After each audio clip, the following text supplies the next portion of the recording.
नमस्कार साथियों, chemical reaction की बात चली है तो एक प्रश्न मैं अपनी तरफ से जोड़ देता हूं और ये बहुत ही उपयोगी जानकारी हो सकती है हमारी 10वीं 11वीं विद्यार्थी के लिए, कक्षा के विद्यार्थियों के लिए, कि जो केमिकल रिएक्शन जो है वो बैलेंस्ड केमिकल रिएक्शन क्या होता है और कैसे आप जानोगे कि हाँ जी केमिकल रिएक्शन पूरा हो गया।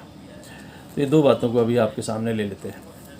देखिए, बैलेंस केमिकल रिएक्शन का मतलब ये है कि एक ऐसा केमिकल रिएक्शन जिसमें कि दोनों ही तरफ के आप देखें दो या दो से अधिक केमिकल कंपाउंड भाग लेते हैं और कोई नया प्रोडक्ट बनता है, तो उसको जिस तरह से केमिकल रिएक्शन लिखा जाता है ना, तो this 2H2 plus O2 is equal to, या ऐसे तीर लगा के 2H2O, इस तरह से जो लिखा जाता है, इसका लेफ्ट हैंड और राइट हैंड साइड यदि हम ऐसा विचार करें तो दोनों ही तरफ जो है नंबर ऑफ़ एटम्स इक्वल होने चाहिए, तब वो रिएक्शन जो है वो बैलेंस्ड कहा जाएगा। यहाँ पे law of conservation of mass एक तरह से इस्तेमाल होता है, प्रयोग होता है, जो कि ये कहता है कि the matter can not be produce, can not be destroyed, it changes it's form only. तो जो एटम्स हैं उनकी संख्या घट और बढ़ नहीं सकती है ना, उनको और तोड़ना संभव नहीं है, वो केवल अपना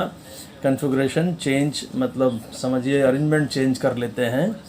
और इस केमिकल रिएक्शन के दौरान पूरी प्रक्रिया संपन्न होने पर भी बाईं तरफ और दाईं तरफ दोनों ही परमाणुओं की संख्या अलग अलग एलिमेंट्स की बराबर ही रहेगी। उदाहरण जैसे अभी आपने लिया कि हाइड्रोजन और ऑक्सीजन गैस मिलकर पानी बनाती है, तो दो अणु हाइड्रोजन के और एक अणु ऑक्सीजन का, यानी कि 2H2 plus O2 is equal to 2H2O, पानी के दो अणु बनेंगे। तो आप देखेंगे कि यहाँ पर 2H2 यानी हाइड्रोजन के कुल 4 परमाणु, उधर 2H2O वहाँ भी 4, और प्लस O2 यानी कि ऑक्सीजन के 2, और 2H2O इसे 2 पहले ही लगा हुआ है इसलिए वहाँ भी ऑक्सीजन के 2, यानी कि ये जो रिएक्शन है वो बैलेंस्ड है। इसमें दोनों ही तरफ number of atoms of hydrogen as well as of that of oxygen are same, बराबर है।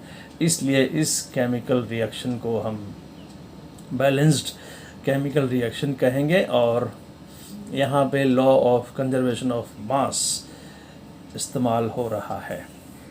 एक बात और अभी भी मैंने आपसे कहा कि आपकी जानकारी के लिए, बच्चों के लिए उपलब्ध करा दूं कि पता कैसे चलेगा कि हमारी कोई केमिकल रिएक्शन हो गई है या नहीं हो गई है। How do we come to know that the reaction has taken place, है ना। तो उसके कुछ इंडिकेटर्स हैं। फॉर एग्जांपल कि यदि कोई फॉर्मेशन ऑफ न्यू सब्सटेंस, कोई नया पदार्थ बन गया हो, उदाहरण के लिए जैसे अभी अभी आपने हाइड्रोजन और ऑक्सीजन से पानी बनाया, तो यदि पानी बन गया है then we can say okay the chemical reaction has taken place.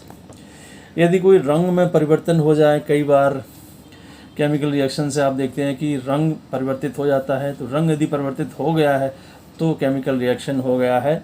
इसके अलावा आप देखेंगे कि यदि कभी कभी आप केमिकल रिएक्शन के तहत देखेंगे कि नीचे पर्सनली में प्रक्षेपण या कि प्रेसिपिटेट वहाँ पे डिपॉजिट हो जाता है, तो वो यदि डिपोजिशन ऑफ प्रेसिपिटेट हो गया है तो आप ये कह सकते हैं कि हमारी केमिकल रिएक्शन संपन्न हो चुकी है।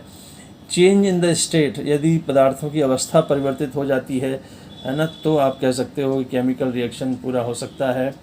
कभी कभी टेम्परेचर भी कम और ज़्यादा हो सकता है। Change in temperature can also indicate you that the chemical reaction has taken place.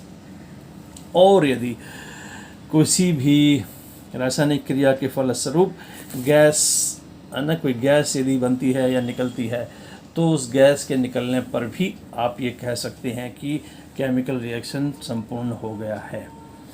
तो दो बातें मैंने आपको बताई कि पहले बताया कि किस तरह से आप किसी भी केमिकल रिएक्शन को बैलेंस्ड रिएक्शन कहोगे, किसको बैलेंस रिएक्शन कहा जाएगा, और दूसरी बात जो मैंने आपको बताई वो थी कि केमिकल रिएक्शन हो गया है, ये पता कैसे चलेगा, what are the indicators of the chemical reactions taken place.